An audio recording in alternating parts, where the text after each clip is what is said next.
Angelicus and Equations here. Sperb.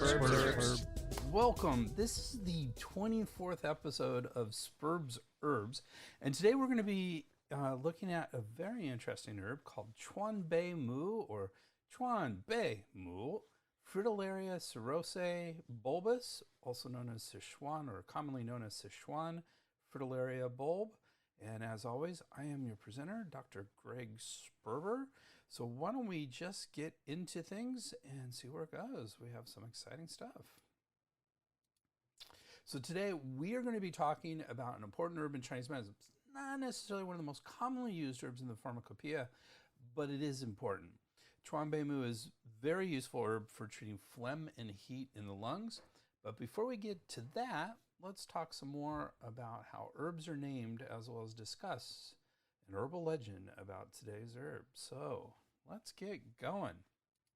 And before we get into things, let's talk about a little bit of business beforehand. If you are an acupuncturist, this podcast, as well as others, are approved for California Acupuncture Board continuing education units and National Certification Commission of Acupuncture and Oriental Medicine professional development activities at a reasonable cost. Please check us out at www.integrativemedicinecouncil.org.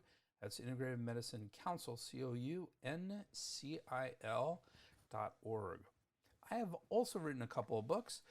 One is Integrative Pharmacology, combining modern pharmacology with integrative medicine. And the second one is Playing the Game, a step-by-step guide to accepting insurance as an acupuncturist. Both of these are available at the shop on www.sperbsherbs.com if you think either of those would be interesting for you.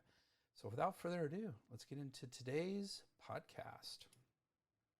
So way back in our third episode, 21 episodes ago, on Sha Ren, or Amomi fructus, one of my all-time favorite herbs, delicious by the way, we discussed biological taxonomy. We talked about species, genera, family, and all the way up to phyla, everything, etc.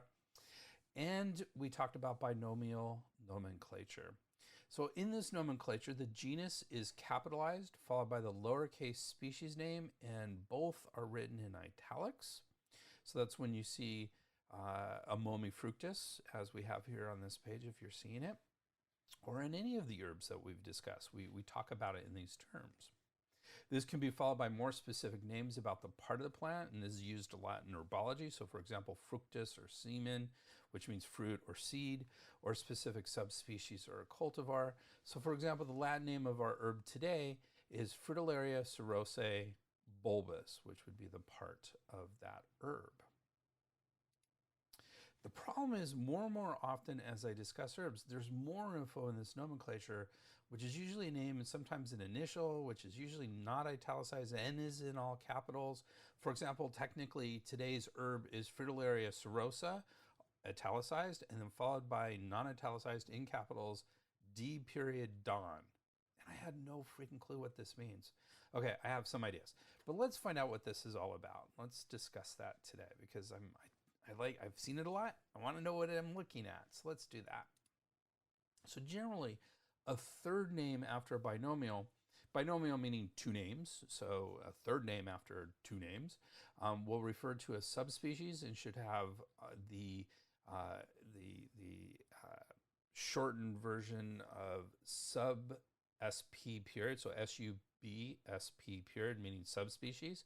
Sometimes you might see, and it means, I don't think we'll see it a lot in plant stuff. I haven't seen it. I've seen subspecies, but I haven't seen SPSPP period, which just means multiple species. It's a plural for the subspecies. So that will have so it'll say something like, Fritillaria cerosa, sub-SP period, and then a Latinized name of a subspecies under it. So that's where that would come in. A cultivar is usually in a single quote behind the binomial. And there is a difference between a cultivar and a subspecies, and we're not going to get into that today. We'll leave that for another day. And same, a variety is another sort of less than species. This is all hierarchical. And so you can have a variety, and that has the abbreviation VAR period. So you might see something like If it was a varietal of today's herb, it would be something like Fritillaria serosa var period, and then some other name. So that would be some reasons for a third name into a binomial. And then another very common appendage to the binomial is to add an abbreviation of the name of the botanist who discovered it. Well, I say discovered it, but actually described it for the first time. So, for example, any plant or zoological species, for that matter, described by Carl Linnaeus, who developed this system of taxonomy, is simply followed by an L period. So you'll see that. You'll see if this were discovered by Linnaeus, it would be Fritillaria serosa L period, and that would mean that it was first described by Linnaeus. Interesting, they also have another way of doing it too. If the species name has been changed over time, then that L period is in parentheses to show that it was not the original binomial name. So he's still getting credit for actually describing it at first, but it ended up being in a different genus or different family, or something changed in the name, and so they put it in parentheses. So I think that's kind of a cool little trick. They still get the prestige of it, but it's very clear that it's been changed. So that was new information for me. Here's the problem in all of this. There are experts who debate naming all the time. Several different systems for nomenclature exist. Over time, several names have been developed for the same plant, and there are ongoing debates as to which families and genera a specific plant belongs. So things change. So in other words, it's difficult for non-experts to get all of the subtleties and keep up with all of the changes in this domain, not to mention all the different add-ons possible. And there are a lot of different. There was a list of the botanists whose names can be appended, and it was gigantic. I only looked at the A's and the D's, and there must have been 100 different names in just those two letters alone. So I wasn't going to go through the whole alphabet, but there's thousands of botanist names that can be attached to this. Having said all of this, this does help me understand some of the major aspects of this nomenclature. So let's apply it. So bringing this back to our herb today, technically it's Fritillaria, as it's written in my book, Fritillaria serosa bulbus D. Don, D period Don. And the D period Don are not italicized, everything else is italicized, and they're capitalized. So Fritillaria is the family, serosa is the species, bulbus is the part of the plant. In this case, it's the bulb of the plant. And the D period Don refers to the botanist David Don, who lived from 1799 to 1841. What a great legacy to have, your name attached to a plant. So as for the capitalization of that D period Don, none of my research said that was a necessary component when you're doing a botanist. As near as I can figure out, it is not a necessity or a standard, and I have seen some sources do it that way and others not. I suspect that at one point it was the way it was supposed to be done, and then that kind of changed, and so some people still do it and some people don't, but that is the capitalization aspect of this.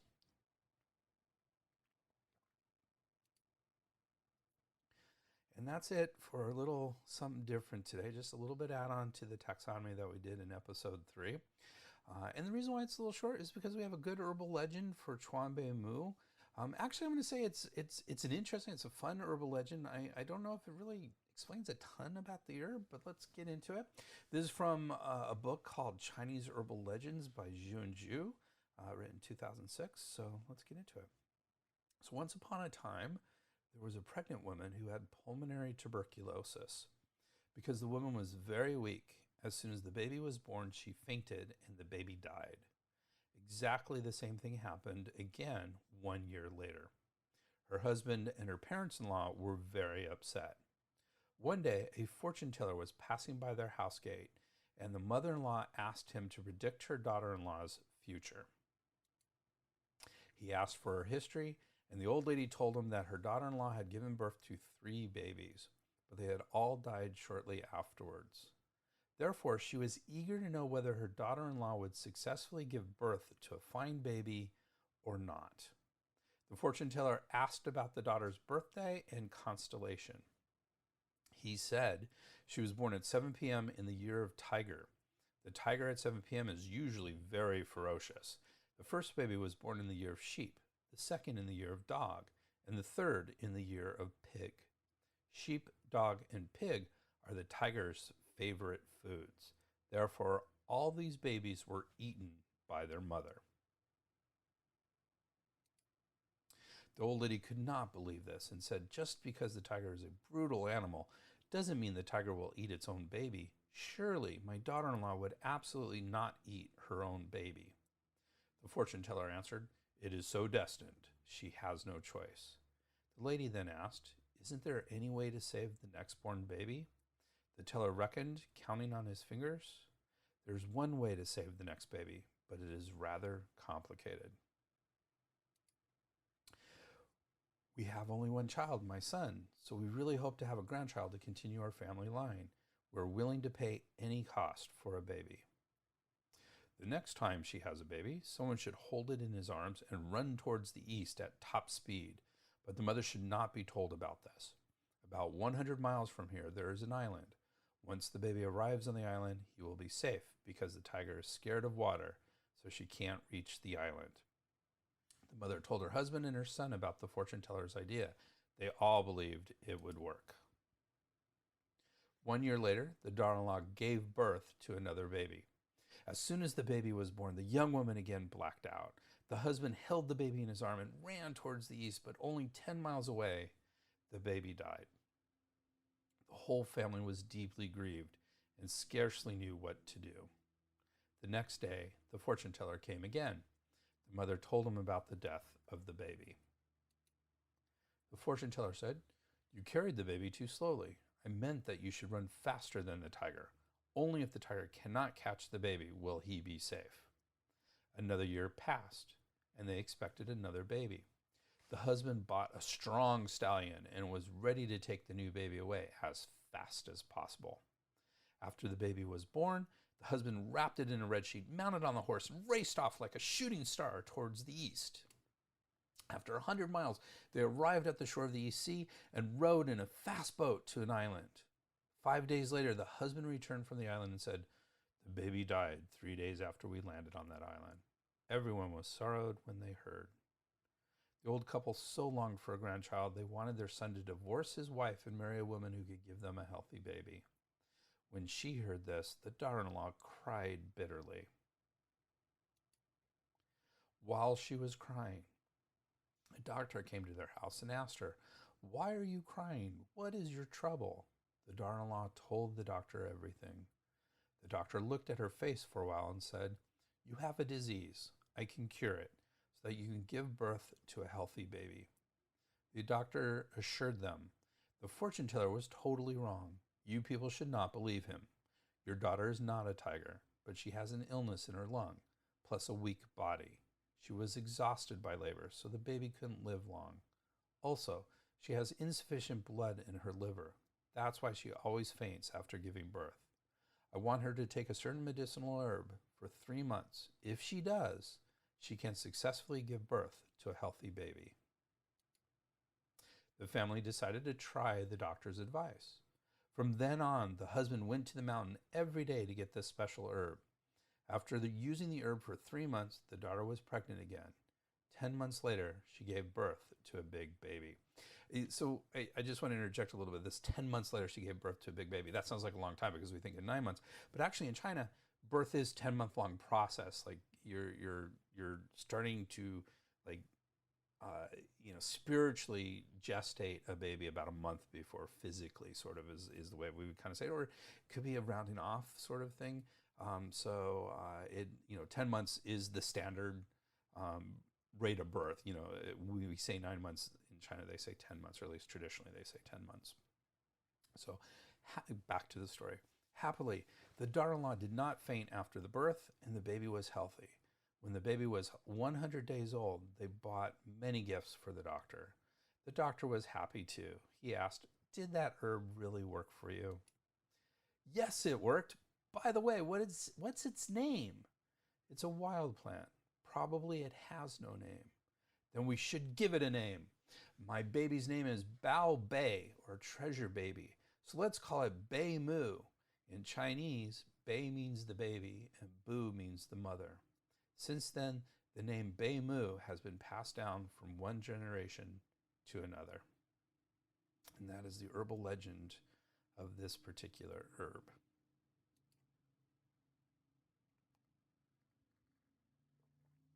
So let's get into some of the nitty-gritty of this herb.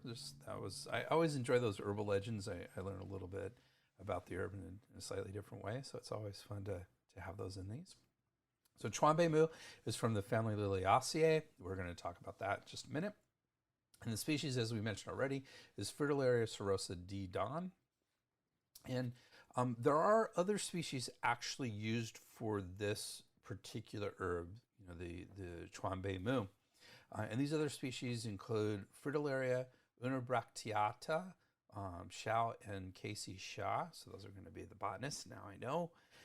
And this in Chinese is called Anzi Bei Mu. One source said this is actually the best Chuan Bei Mu to use. It's the strongest, and then serosa would be the next strongest.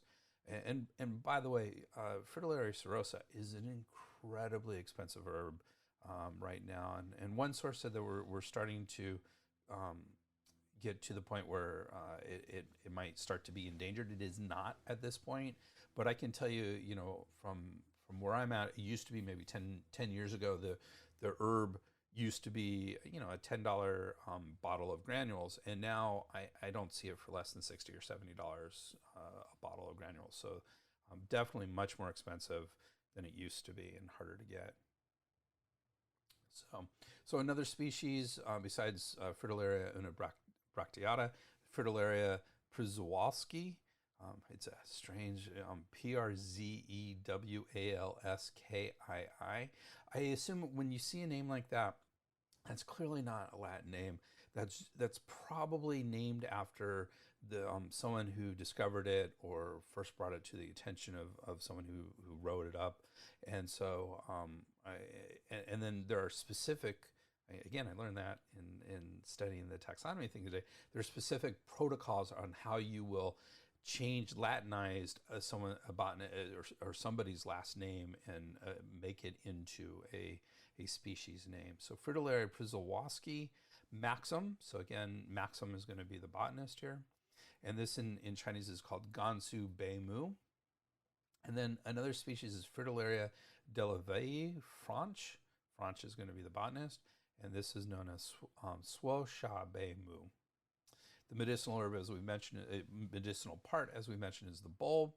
And the direct English translation of Chuan Bei Mu is shell mother from Sichuan. Chuan is short for Sichuan province.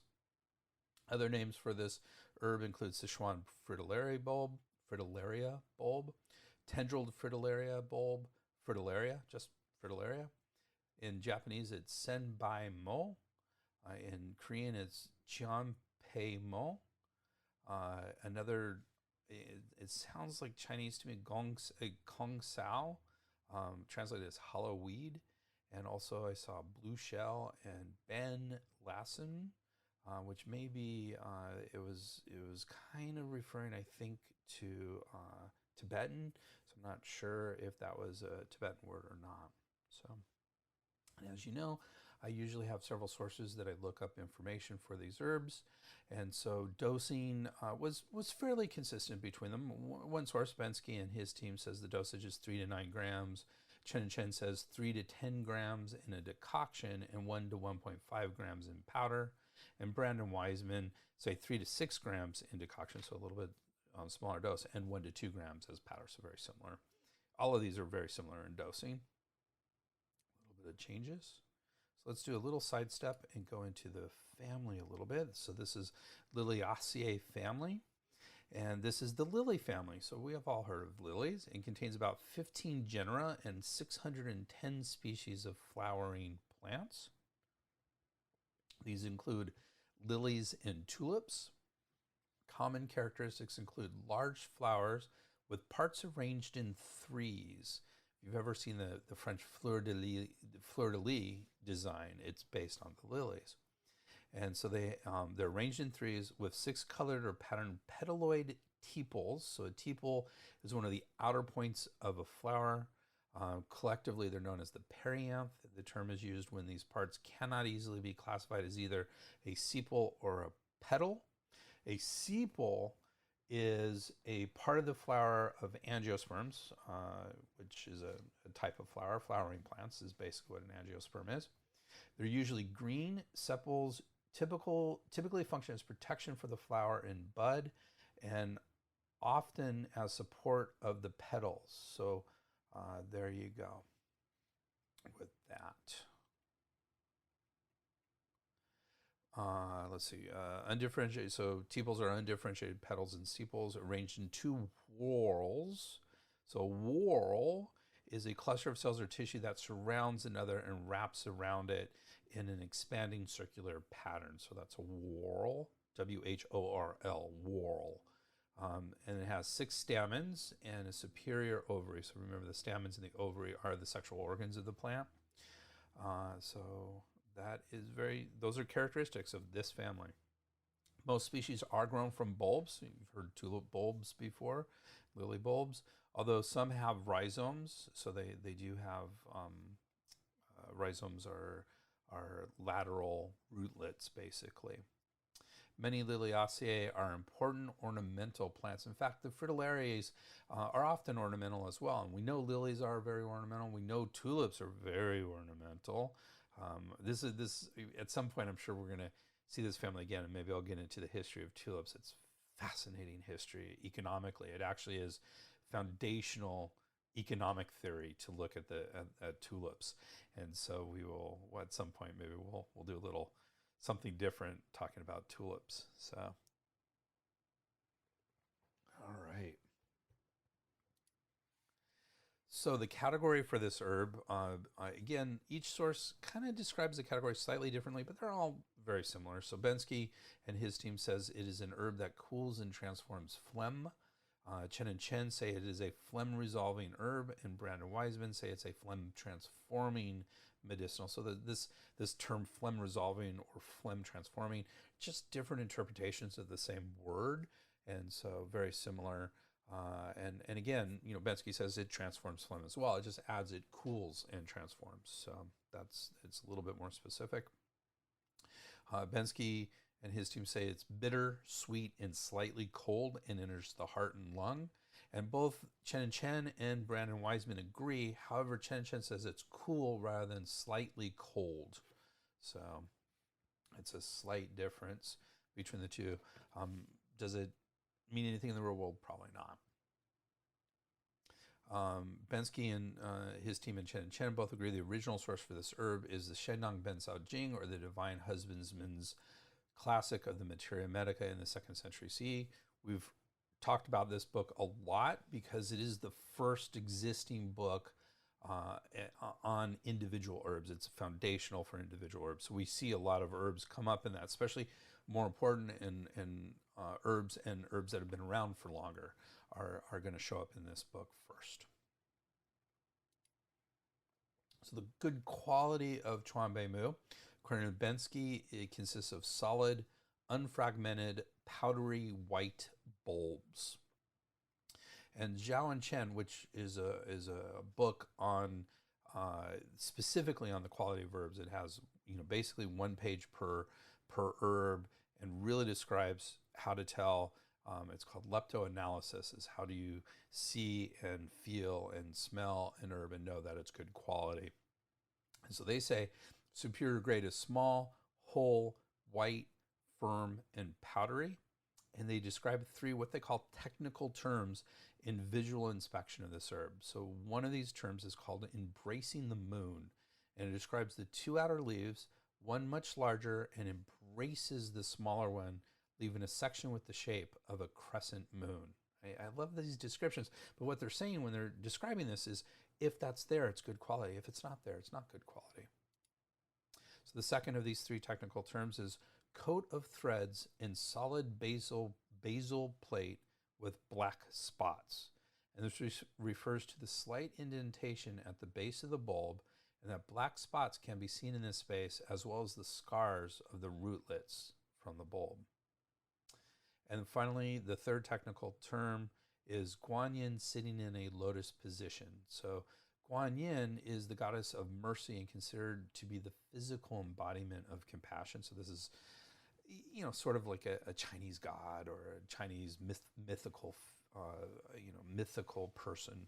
So Guanyin sitting in a lotus position refers to the slightly indented base of the herb, allowing it to remain stable and upright, and which resembles Guanyin sitting in a lotus position on a lotus flower. So that's a very, these are, like I said, quote unquote technical terms, but they're very, very evocative, aren't they? And you can read these and really kind of apply them when you look at the raw herb in this case. So what does this herb do according to Chinese medicine? Let's find out. According to Bensky, Chuan Bei Mu and his team, Chuan Bei Mu has a couple Chinese medical actions, and these include clear heat and transform phlegm. Great, that's the category it's in, so I would hope it would have those actions. And it also clears heat and dissipate nodules. So this is an interesting one because there is some science, there's some research going on around whether or not this can help lung and or breast cancer, and this dissipation of nodules would kind of speak to that to a certain extent. And we're going to find out the other authors of various books agree with this. So Chen agrees, saying it dissolves phlegm and stops cough and clears heat and disperses nodules. So again, it almost exactly the same thing. It stops cough, but if we're transforming phlegm, and the thing that isn't being said here is usually from the lungs, so that makes sense that it would stop cough if it dissolves phlegm from the lungs, and clears heat, disperses nodules. So, Bensky says dissipate nodules, Chen says disperses nodules, they're synonyms. So Brandon Wiseman similarly says clears heat, transforms dampness, moistens the lung and relieves cough, and disperses phlegm and binds. So this adds, it's very similar, but it adds some very interesting subtleties to this herb, which I think are very important. So first of all, it transforms dampness. So phlegm and dampness are related. And so generally, if you're transforming phlegm, you're affecting dampness. Phlegm is considered like a more extreme version of dampness, more solid version of dampness, according to Chinese medicine. So that makes sense. That doesn't do a whole bunch.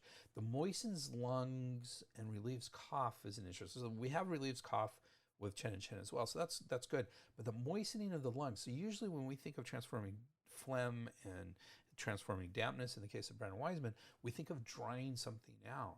So the idea that this actually moistens the lung while kind of drying it out at the same time is really fascinating. It's one of the reasons why this is a really useful and interesting herb, because it allows you to work on phlegm but not overly dry out the patient, which is one of the issues when you're transforming phlegm. So it's a really useful herb in this context.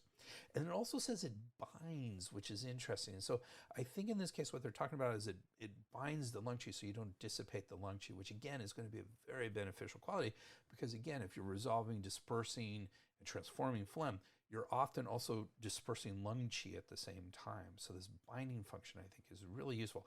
So I think, honestly, Brandon Wiseman kind of get it in a more technical, useful way than Bensky and Chen, which are both correct. Everyone's correct in this. They're all in the same ballpark. But I think the reasons why we would choose this herb are expressed better with Brandon Wiseman's actions in this context. Zhao and Chen, again, is that book on good quality, but they do explain functions of herbs as well. It says it clears heat, moistens the lung, transforms phlegm, and relieves cough. So really everything that was just said in Brandon Wiseman again. So that's really useful. And because, remember I said the source of this book is the Divine Farmer's Materia Medica, or the Shendong Ben Sao Jing, we have translations of that book existing today. So I have one translation that was by Shou Zhang, and says it is acrid and balanced. It mainly treats cold damage, vexatious fever, dribbling, evil qi, mounting conglomeration, which means that's the formation of nodules, throat impediment, difficult location, interesting, incised wound, so a wound that's been grown over, and wind tetany. So this is spasming due to the evil influence in Chinese medicine of wind. So I think what's interesting here is it treats cold damage, though we say it's cooling, and then the very next thing it treats is vexatious fever, which is hot, and so that would be functional. So it's kind of weird with the temperatures here in its first translation, its first writings. He continues, the Divine Farmers continues to say the main indications are for the treatment of lung trouble. So again, this herb, we said, goes to the heart and lung. We're really, doesn't do a lot with the heart, though some people do say that it's a little bit sedating with the heart. We may see some of that in the commentary, but it really is a lung herb. So Western uses, we always go over and see if it's used in the West. And this herb is used almost exclusively as a Chinese herb. Plants for a Future, which kind of it seemed to me to have more of a naturopathic sort of bent to things. It was a database, says it is an antitussive, which means it stops coughing, astringent, so it holds things in, antispasmodic, so that's that wind tetany that we were talking about, that antispasm, demulcent, which means it's anti-inflammatory, anti-irritant, okay, expectorant, it moves mucus or phlegm, if you will. It's a febrifuge, which means it lowers temperature in fevers. And it's a pectoral, which means that it directs things to the chest. So all those make a lot of sense in terms of how we use it and what we use it for in terms of Chinese medicine. So another source, just looking on the online, agrees with these Western uses. So what was interesting is one of my major databases for Western uses is WebMD. I think it's well put together, thorough, usually has some insights that I don't get from other websites, and they had nothing on this herb at all. So I think that is a little bit telling. If they don't know about it, it's probably not a major Western herb, so or used much at all. So not much in terms of Western usage here. So let's get into some of the commentary. So one of the great things is each of these books will have some commentary. Brandon Wiseman usually doesn't have a ton. It's actual raison d'etre. The reason why it exists is it's a concise herbal compendium. But Chen will, and especially Bensky. Bensky, the newest edition of Bensky, has a lot of commentary. Sorry, could you say that again? All right, love Siri. All right, so the commentary in Bensky discusses some interesting aspects of this herb. This herb cools and transforms phlegm heat, stops cough, and disperses clumps, while also moistening the lungs. So they do mention moistening the lungs, even if they didn't put it in the action. It is more commonly indicated for dry heat in the lungs with a non-productive cough. However, it also directs heart fire downward and thus treats constraint. So constraint means stuckness.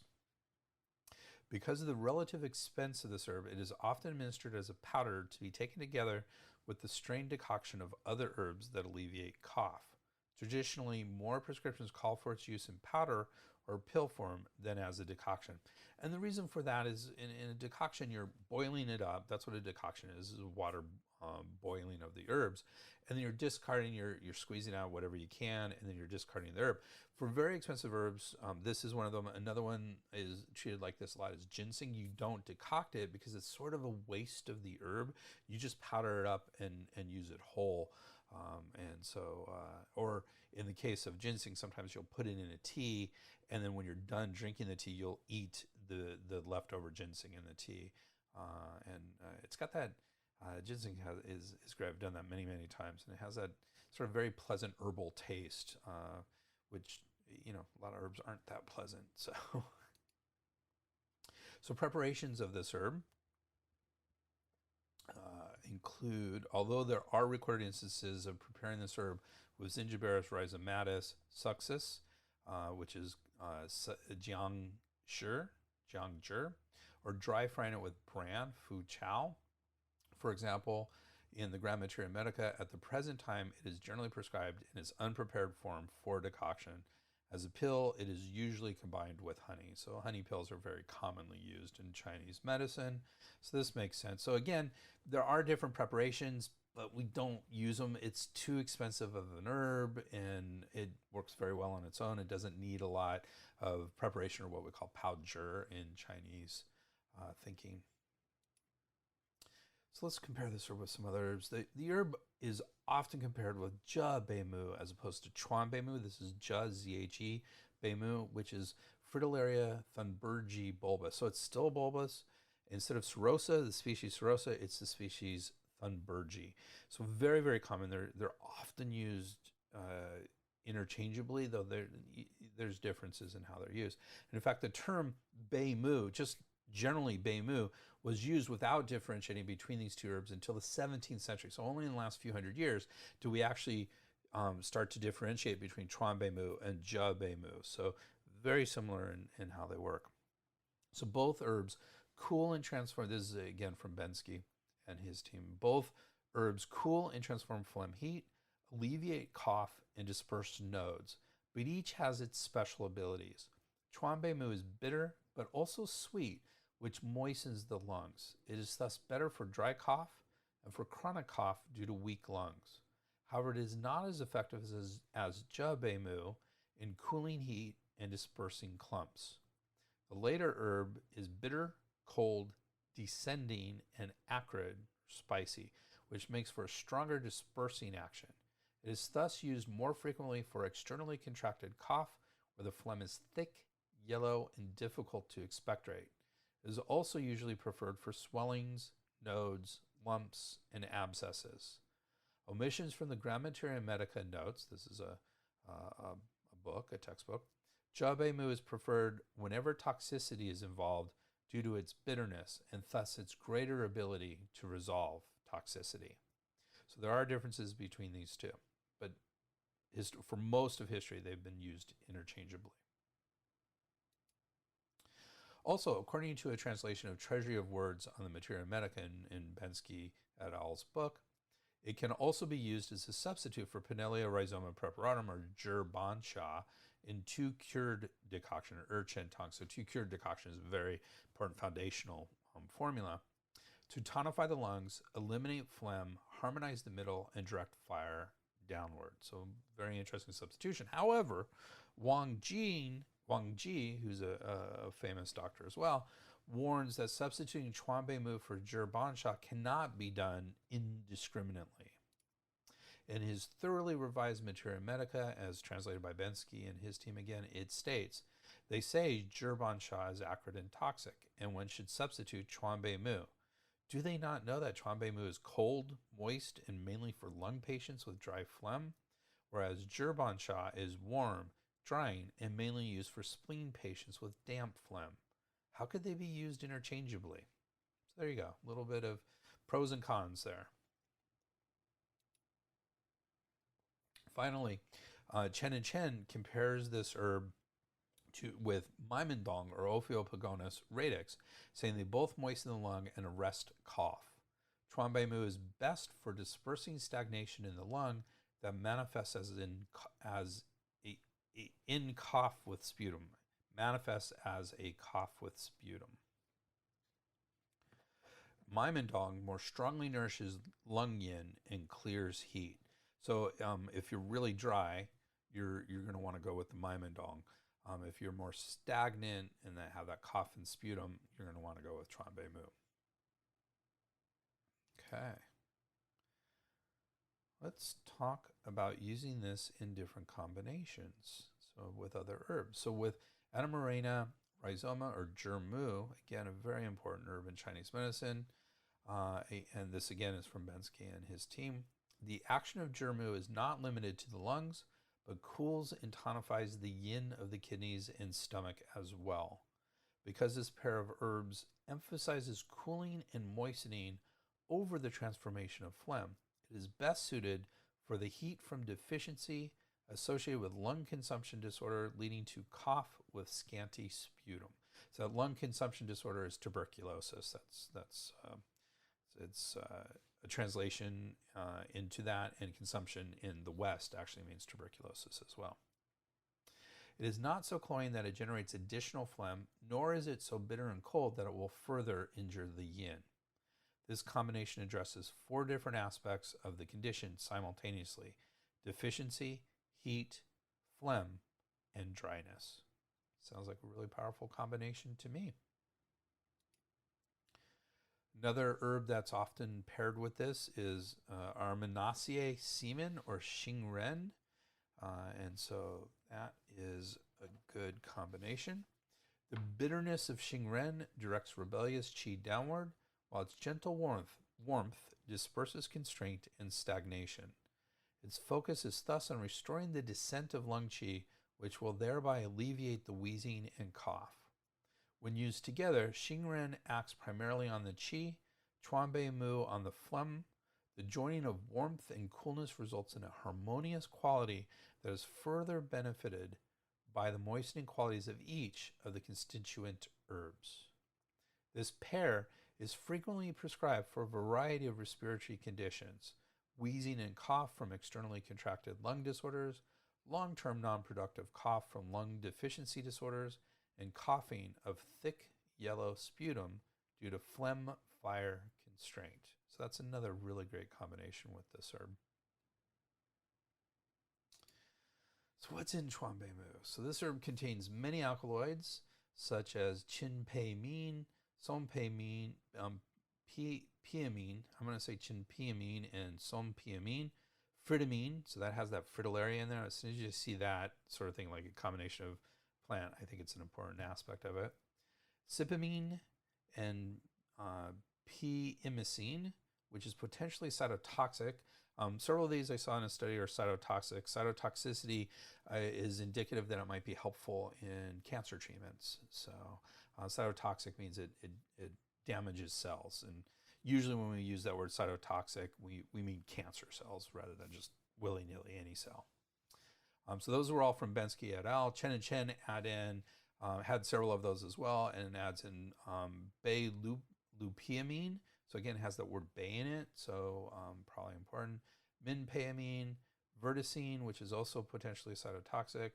Verticinin, so we had verticine and verticinin, and fritillarin, so again, probably specific to this genus. Xiao, which was another source of a paper, adds verticinone. So again, we already mentioned verticinine, and now it's verticinone, which is potentially cytotoxic. Isofertizine, which means it's like ferticine, but it's in a different conformation. Ebeidine, ebeidinone, ebeidinine. So those are all that complicated thing I stumbled on first. And then finally, imperialine, which is also potentially cytotoxic. So, I don't think any of these are super interesting, and I'm just listing them. And so we're going to move on from there. So let's talk about some of the science behind this herb. Chen Chen says it's used as an antitussive, again, stops coughing, expectorant, pulls out phlegm and mucus. Mild antihypertensive, so it actually helps with blood pressure, but mildly. It's not one of the herbs we think of initially for blood pressure. It says it's spasmolytic, which means it helps spasms.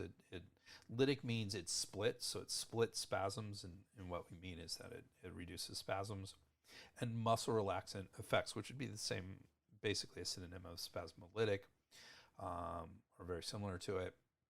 So it helps relax his muscles. That's an interesting effect of this herb. There were some smaller studies that showed it is useful for treating whooping cough and chapped nipples in combination with other herbs. If you're not familiar with chapped nipples, that's usually during lactation sort of thing. And I'm not getting into all the different herbs and stuff. It's just an interesting thing. And whooping cough makes a bit of sense given its functions. The chapped nipples, okay, it's moistening, I can see that, but I'm not sure other functions really fit in with that. But again, it wasn't the only herb that treated that. There were other herbs too. There was an in vitro study, which means that it was actually in glass. So it was, you have to take it with a grain of salt. It may or may not apply to humans. It showed it could be helpful in suppressing growth in lung cancer, which again is interesting. Is one of those functions of this herb is that lung functions. I always, when I'm studying the science, I always look for systematic reviews. If I'm not commenting on any systematic reviews, I'll usually say a systematic review says, then I didn't find much. I found one that I thought was relatively poor quality and not well done and didn't really add anything into this conversation. But I always check like the Cochrane database, which is an important database for systematic reviews, and didn't find anything there. Again, this is an important herb in Chinese medicine, but it's not one of the most commonly herbs. It's up there. I would put it in the top 50 herbs and put that in context. For our board exams, we usually need to learn anywhere from about 300 to 400 herbs in order to pass our board. So top 50 is fairly significant, but it isn't well known outside of Chinese medicine. It's not used, at least as far as I could tell, much at all in other herbal traditions. And so not usually when that's the case, it's not studied as well. It's not as well known. It's not studied as well. So we don't have those systematic reviews to look at. Let's talk about drug-herb interactions for a bit. There was some recent evidence in 2021, so it was this year, evidence of P-glycoprotein inhibition by this herb. P-glycoprotein is a top target of drug-herb interaction research and is indicative of potential interactions. When I teach about drug-herb interactions, I look for 4 different things, and P-glycoprotein is one of those, and other what are known as transport proteins is one of those things that we look at. So there is some potential for drug-herb interactions. I don't think it's major. Of the 4, this is probably the least indicative of major issues with interactions. So I'm not horribly worried about it, but it is something to know about. And as it becomes more studied, we might find other potential interaction issues. And so throwing that into the mix, now you have 2 or 3, then we become a little bit more worried about interactions. Having said all that, Gardner and McGuffin, who do the edit the American Herbal Production Association's Herbal Safety Manual. So whenever we're looking for safety issues, this is very thorough, well researched. It's getting, it's 8 years old, so it's getting a little bit older, but still relatively recent. And I like them. They really help with safety aspects of herbs, and they both say this does not list any. They don't list any interactions and state it is an interaction class A. Meaning that there are no expected clinically relevant interactions. So it's about as safe, according to them, as it can be with drug-herb interactions. Like I said, this last thing just came out this year, so it's brand new. I think the evidence is still a little weak. It was all in vitro, not in humans, and I think there's a lot more that we need to do before we actually can say there is a P-glycoprotein inhibition going on here, but it's pointing in that direction. It's good for us to be aware of it. But I'm not worried about drug-herb interactions in this herb at this point. So what are some concerns about this herb? Well, let's find out. So according to several sources, traditionally this herb should not be combined, and the sort of technical translation is incompatible with Aconites radix preparata or Chuan Bei Mu, other aconite herbs, and Gentiane macrocephalae radix or Qinjiao. This is traditional. I saw those in the Shennan Bensao Jing and was mentioned in every other source as well. This particular one was from Bensky. I'm a little curious because they say Aconites radix preparata, Chuan Bei Mu, and other aconite herbs. There are several different aconite herbs, and the most commonly used one of those is Fudza. And Fudza isn't mentioned anywhere. It's all very general about aconite. In fact, one of the other sources we're going to get to in just a minute, I think it was Chen, had listed several different aconite species and did not list Fudza. So I'm still a little curious. I'd be cautious with Fudza in combination with this herb, but no one specifically said Fudza. So it's an interesting thing. But other aconites, definitely concern. So according, again, from Bensky, translated by Bensky, according to Harm and Benefit in the Materia Medica, phlegm obstruction resulting from wind, cold, or dampness should not be treated with Fritillaria serosa bulbus or Chuan Bei Mu. Hence the adage that it can enter the lungs to treat dryness, but is disagreeable to spleen patients. And the reason for that, spleen likes to be warm, and this herb is cooling. In fact, one of the fascinating things about this herb is it cools and transforms phlegm. There's not a whole bunch of herbs that do that, and this does it particularly well. A lot of the herbs that transform phlegm are warming and transform phlegm, and so that makes this herb that much more useful. But we have to be careful with patients who have damage to their spleen. And when I say that, it could mean physical damage, but really we're talking about the functional damage from a Chinese medical point of view. They also say it is unsuitable for problems associated with cold phlegm or damp phlegm. So that cold phlegm makes sense. You don't want to add cold to cold phlegm. It just makes it more difficult to deal with. Or damp phlegm. And the reason why damp phlegm is an issue is because dampness is caused by spleen issues. And so this isn't good with spleen issues. So that's why you wouldn't want to necessarily use it with damp phlegm. And Chen agrees with all of these concerns. They have them all listed very similarly as well. Brandon Wiseman also discusses the incompatibilities with aconite herbs. So again, specifically, aconite is incompatible with this herb. As far as safety is concerned, that Gardner McGuffin, that American Herbal Producers Association safety book states this herb is a safety class 1 herb, which means it is an herb that can be safely consumed when used appropriately. So that's, again, it's 1A, it's 1 in the safety class, it's A in the interaction class. Those are the highest ratings the book gets. It doesn't mean there won't find something in the future, but as of right now, given the research that we know and what we know about this herb, it is a safe herb. We don't have to worry about toxicity. We don't have to worry about drug-herb interactions. And that's it for our herb Chuan Bei Mu today. I appreciate it. I want to tell you, I want to start setting up our next episode. We will be exploring another fascinating herb or formula in our next episode. But what's interesting about it is it's our 25th episode. And I have been wanting to have a discussion of qi for a while now. I've been wanting to talk about it and give some insight because qi underlines everything in Chinese medicine, and yet I think most people don't get it. I used to teach the very first class in the Chinese medical program, and qi always came up. It was about half a class of a lecture, and I would always say to them, I'm gonna teach you about qi right now, and you're gonna learn about qi, and you're gonna understand aspects of qi, but you're gonna spend the rest of your life, your professional career, truly understanding what qi is. And so anything you've heard about qi is not true. It's different, and it's always, your understanding of it changes. It's not that your understanding changes, it gets more in depth and more understanding and more aspects of it. So it's an interesting thing.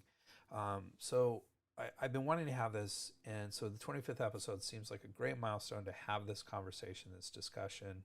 I did start to discuss qi in episode 21 about the foundational formula Siwu Tang, or 4 substances decoction, but I got sidetracked into a discussion of skeptics. I was going like, okay, well, if I'm going to talk about qi, let me talk about skeptics of qi before I actually talk about qi, so I can kind of address some of those skepticisms. But I never, my whole thing on skepticism got too big, so I wasn't able to talk about qi at all. So that's good. I'm like, we'll make it a milestone. 25th episode seems like a great milestone for it.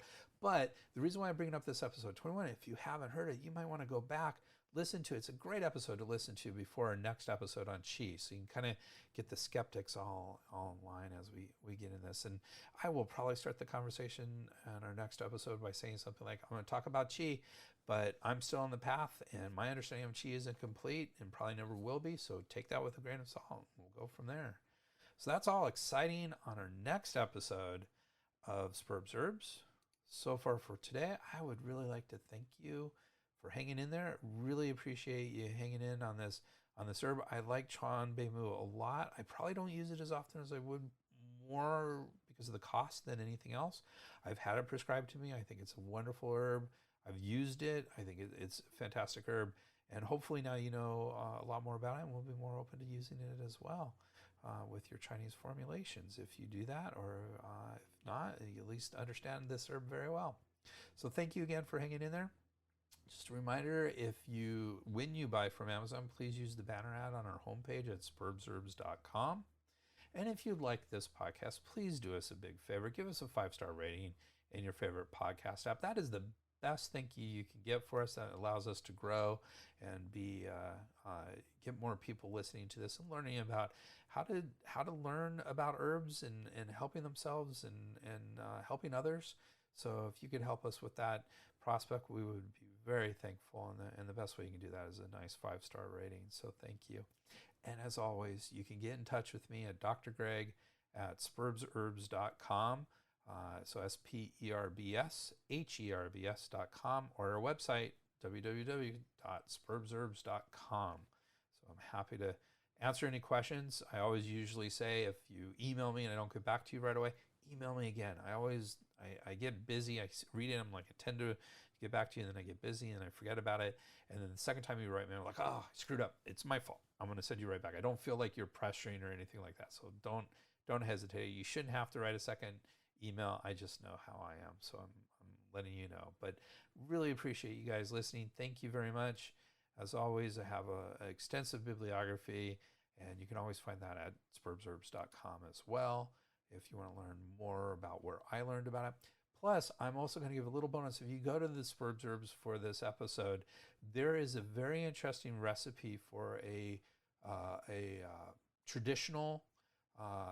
very traditional formula. It's not formula. It's sort of it's a recipe, really. It's a food recipe for lung and coughing and stuff like that. And it's poached pears with this herb. So it's a fantastic sort of traditional way to kind of treat colds on your own, and especially with phlegm at home. So I'll be doing a link. I found that in my research, and I'm going to be doing a link for that at sperbsherbs.com. So you can always look at that as well. So go to our website and learn even more. There's a bonus.